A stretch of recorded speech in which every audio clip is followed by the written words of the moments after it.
আজ দুপুরে হাজব্যান্ডের খুব ইচ্ছে ছিল যে চিকেন খাবে, তাই সে বলল যে চিকেন নিয়ে আসি। আমি বললাম নিয়ে এসো, রান্না করে দেবো। কিন্তু সে বলল যে না, আজকে তুমি রান্না করবে না, আজকে আমি একটু আলাদা রকমের স্পেশালভাবে নিজে রান্না করব। আমি বললাম ঠিক আছে চলো, তাহলে তো আমার বেশ মজাই, আজ আমার ছুটি, তুমি রান্না করবে আর আমি রেস্ট করব আর আরামসে খাওয়া দাওয়া করব। তারপরে সে আমাকে বলল যে আমাকে একটু হেল্প করে দাও। আমি বলছি কেন, আজকে তো তুমিই রান্না করবে, আমি কেন হেল্প করব? বাট না, তাকে তো হেল্প করতেই হবে, কারণ সে তো সব কিছু একা একা পারবে না। তো আমি মাংস ধুয়ে মশলা রেডি করে তাকে দিয়েছিলাম, আর সে দেখো এদিকে রান্না করছিল চিকেন।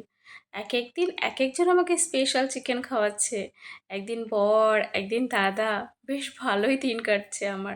আর আজকে যেহেতু দুবেলার চাল একসঙ্গে নিয়েছিলাম, তো ভাতের মারটা সেই গেলে দিচ্ছিল। আর এইদিকে দেখো চিকেনটা তো দেখে বেশ টেস্ট লাগছিল। ওকে আমি বলছিলাম যে বেশ লোভনীয় চিকেন বানাচ্ছ তুমি আজকে, আর সে শুনে হাসছিল।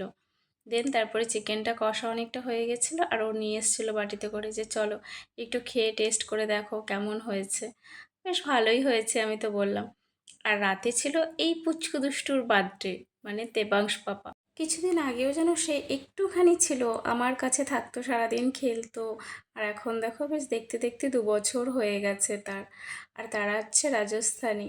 তো আমার তো বেশ ভালোই লাগে এই সব আলাদা আলাদা লোকের অনুষ্ঠান অ্যাটেন্ড করতে। দেখো সবাই এদিকে বসে পড়েছিল যারা ফিমেল ছিল খেতে। আর ওদের দেখো ট্র্যাডিশনাল ড্রেস পরেছিল, বেশ ভালোই লাগছিল দেখতে। আর এই পুচকুটাকে তো আমার খুব ভালো লেগেছে, সে কত কিউট না। আর মুখটা দেখো মাসুম টাইপের। আর এখানে সবাই মিলে বসে গল্প করছিল। আর ওইদিকে যত ছেলেরা ছিল সবাই খেতে বসে পড়েছিল। আর আমি তো ভাবছিলাম যে সে আজকে খাচ্ছে ঠিক আছে, বাড়ি গিয়ে আবার না বলে ভাত দাও, কারণ তার তো এটা স্বভাব। আর এই দুষ্টুতার চোখগুলো দেখো কি সুন্দর, আমার খুব পছন্দ হয়েছে। দেন সবাই চলে যাচ্ছিল, আর তারপরে ফাইনালি আমরা বসেছিলাম খেতে।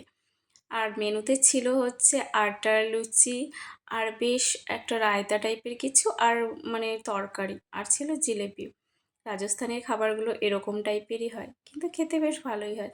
দেন খাওয়া দাওয়া কমপ্লিট, আমরা চলে এসেছিলাম বাড়িতে।